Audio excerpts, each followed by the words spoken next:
ஆனா வந்து ரொம்ப அதை விட அதிகமா காதல், பாசம்லாம் இருக்கு. இல்லாட்டி இந்த வேலையை நம்ம செய்ய மாட்டோம்ல. எதுக்கு இந்த வேலையை செய்யணும்? இல்லையா? அவங்கள வந்து யாரோ இன்ஃப்ளூயன்ஸ் பண்ணிடுறாங்கப்பா. அப்ப நம்மளுக்கு அந்த வருத்தம் இருக்கும்ல, கவலை இருக்கும்ல. ம் யார் வேணா இன்ஃப்ளூயன்ஸ் பண்ண முடியும். ஒரு பொண்ணு வந்து போஸ்ட் போட்டா இன்ஃப்ளூயன்ஸ் பண்ணிற முடியும்.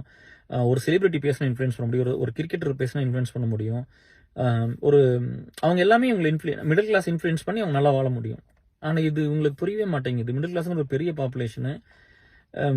நம்மள மாதிரி ஒரு பையன், நம்ம லைஃப்ல வந்த ஒரு பையனோ பிள்ளையோ வந்து சொன்னா இவங்க கேட்க கூட மாட்டாங்க. ஸோ அந்த ஒன்று இருக்குல்ல.